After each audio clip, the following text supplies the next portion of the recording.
Hi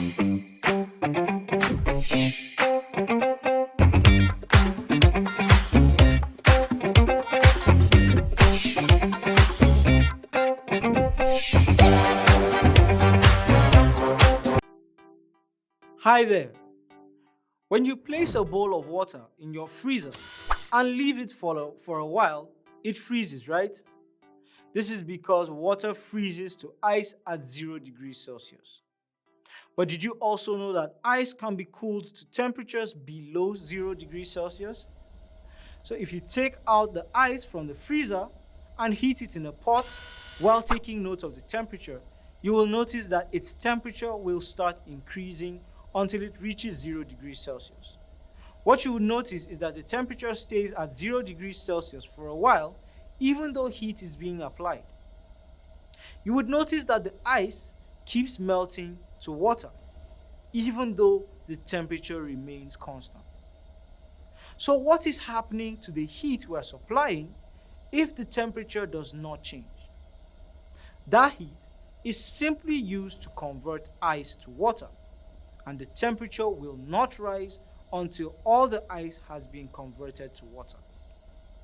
When there is no more ice, the temperature of the water begins to rise again for a long time until the water reaches a temperature of 100 degrees Celsius. And you know that water boils at 100 degrees Celsius. At this point, what you would notice is that the water begins to boil as some of the water is converted into steam, while the temperature remains at 100 degrees Celsius until all the water has vaporized to steam. This means the heat energy supplied at that point does not correspond to an increase in temperature. Rather, it is used to convert liquid water to gaseous water vapor. Assuming we are able to capture the steam in a container and keep supplying heat to it at a constant volume and pressure, the temperature will keep increasing. This process can be reversed by continually removing heat from the container containing water vapor, and we will notice something similar to what we've seen so far, but in the reverse order.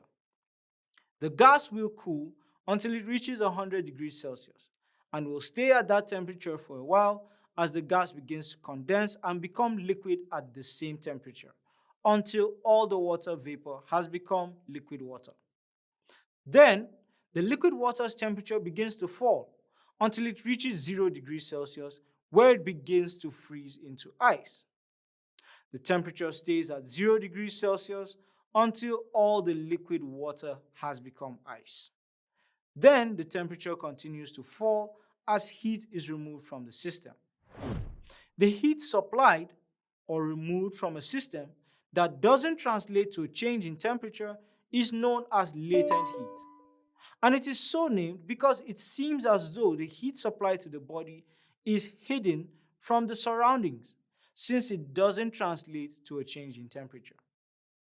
The word latent means hidden or concealed.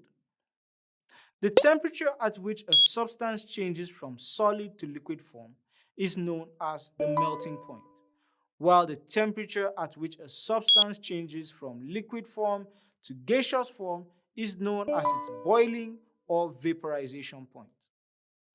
If you look carefully at melting and boiling points, you will notice that the substance experiences latent heat because heat supplied does not translate to a change in temperature.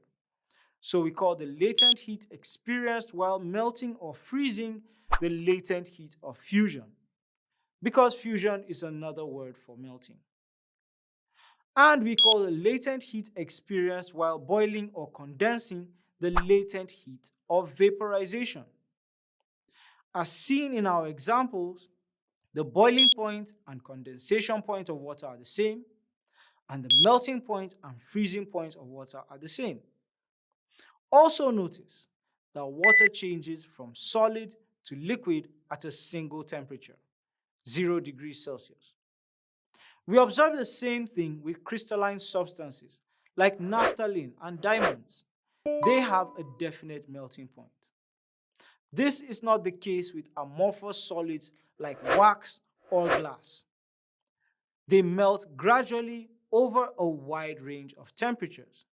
So the cooling curve for an amorphous solid looks a bit like this, while that of a crystalline solid looks like this. So let's summarize what we've learned in this lesson.